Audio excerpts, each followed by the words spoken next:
Hi எல்லாருக்கும் வணக்கம். இன்றைக்கி என்ன வீடியோன்னு சொல்லிட்டு பார்த்தீங்கன்னா, ஈவினிங் ஆகிடுச்சு. சரி மொட்டை மாடி போகலான்னு பார்த்தோம். அதுக்குள்ளே குட்டி பையன் தூங்கிட்டு இருந்தான். சரி ஓகே அதுக்குள்ளே இருக்கிற வேலைலாம் முடிச்சுட்டு அதுக்கப்புறம் மொட்டை மாடி போகலான்னு சொல்லிட்டு ஃபஸ்ட்டு வந்து பாத்திரம் தாங்க தேய்ச்சேன். பாத்திரம் தேய்ச்சிட்டு ஈவினிங் ஆகிட்டதுனால சாம்கரன் வந்து பூஸ்ட் குடிப்பான், நான் வந்து காஃபி குடிப்பேன். அதனால பால் வந்து அடுப்பில் வச்சுட்டு சிம்மில் வச்சுட்டு வந்து துணி அதுக்குள்ளே ஃபுல்லாக மடித்து முடிச்சுட்டு மறுபடியும் வந்து பார்த்தா பால் காயவே இல்லை. அதனால் ஹை ஃப்ளேமில் வச்சுட்டு தலை வாரிட்டு போகலான்னு சொல்லிட்டு தலை வாரிட்டு போனால் அதுக்குள்ளே பால் கொஞ்சம் பொங்கி கீழே போயிடுச்சு.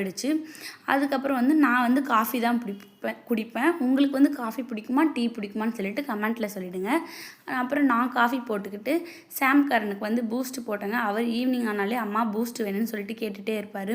அதுக்கப்புறம் ஃபஸ்ட்டு அவருக்கு ஆற்றி எடுத்துகிட்டு போய் கொடுத்துட்டு அதுக்கப்புறம் நான் போட்டு வச்சுக்கிட்டு எனக்கு ஃபஸ்ட்டு அடுப்பெல்லாம் ஃபுல்லாக தொடச்சி முடிச்சுட்டு அதுக்கப்புறம் தாங்க நான் போய் டீயே குடித்தேன். அப்போ தான் எனக்கு கொஞ்சம் ரிலாக்ஸாக இருக்கும், அடுப்பு தொடச்சிட்டு போய் குடித்தாதான்.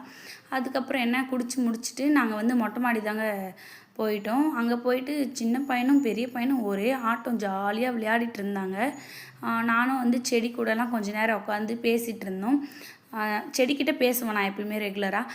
அதுக்கப்புறம் வந்து குட்டி பையனும் விளையாடிட்டு இருந்தான். அவன் தலை ஒரு மாதிரியாக இருக்குன்னு சொல்லிட்டு சாம்கரன் வந்து எண்ணெய் சீப்லாம் எடுத்துகிட்டு வர சொல்லி தலை வாரிட்டு அவரை வந்து அவங்க அண்ணா உட்காந்துருந்த வண்டியில் உட்கார வச்சோன்னே ஒரே ஜாலியாகிட்டார், விளையாடிட்டே இருந்தார். அதுக்கப்புறம் ஈவினிங் லேட் ஆகிடுச்சு. நாங்களும் கீழே போய்ட்டு நெக்ஸ்ட் வீடியோவில் பார்க்கலாம்.